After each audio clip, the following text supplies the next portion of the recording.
Girolamo Scotto, Hieronymus Scotus, also Gerolamo, c. 1505–3 September 1572, was an Italian printer, composer, businessman and bookseller of the Renaissance. Active mainly in Venice, he was the most influential member of the firm of Venetian printers, the House of Scotto, which existed from the late 15th century until 1615. At its peak in the 1560s, the Scotto firm under Girolamo was one of the preeminent publishing firms of Europe, producing volumes on law, scholasticism, philosophy, medicine, theology, and ancient literature in addition to music. Only the firm of Gardano produced more books of music in the 16th century than the House of Scotto. Under Girolamo, over half of Scotto's publications, 409 out of approximately 800 in total, were books of music. Life and work. Girolamo was one of 6 children of Bernardino Scotto, of Milan, 1447–1537. Born in Milan, his early life is undocumented, and prior to the first appearance of his name on a Scotto published book in 1539, his name appears only once in the historical record, in a petition to the Venetian Senate dated 1536 requesting a printing privilege for a work of scholastic philosophy by Marcantonio Zimmerer on Averroes' commentaries on Aristotle. He married Caesaria Sinistri, who survived him, as she was the executor of his will. They probably had no children. Most likely he was involved in the firm during the 1530s, learning both the craft and the trade. Some Scotto published books of madrigals of Philippe Verdelot, dated 1536 and 1538, show idiosyncrasies associated with Girolamo's later work, and may have been typeset by him. In 1539 Girolamo took over operation of the family business from his brother Ottaviano II, while Ottaviano lived until at least 1566. He seems to have had little further control over the firm, although he continued to publish. In her book on the Scotto firm, Jane Bernstein suggests that Ottaviano may have been ill, since he made 2 separate wills in the 1540s. He also may have preferred to devote his time to his other interests, such as philosophy and medicine, happily giving over the business aspect of the publishing house to his younger brother. Girolamo acquired control of the publishing house at a singularly opportune time. Venice was entering into a several-decade-long period of peace and prosperity, and capitalist, commercial enterprises were doing well.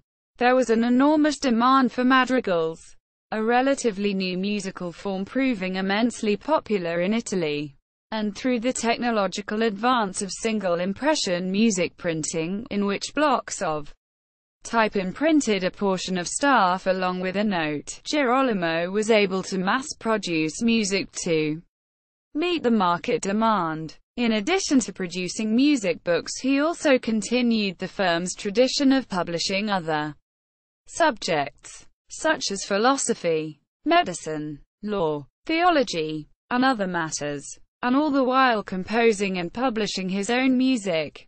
The Scotto and Gardano firms together formed an effective monopoly on the publishing industry not only in Venice, but in all of Italy.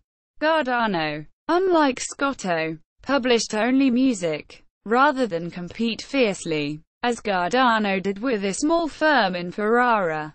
The two houses worked together more often than not, often borrowing from each other, seemingly having worked out an understanding that both houses could profit from their arrangement.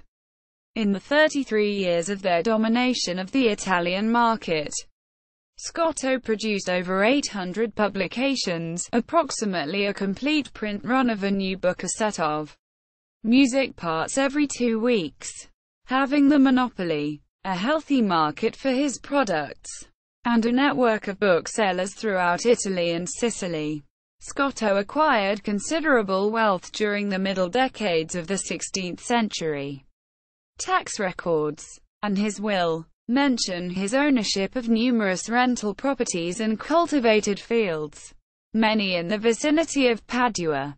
In 1571 he was elected as priore to the Venetian Guild of Printers and Booksellers, which included in its membership all of the notable figures in the business in Venice.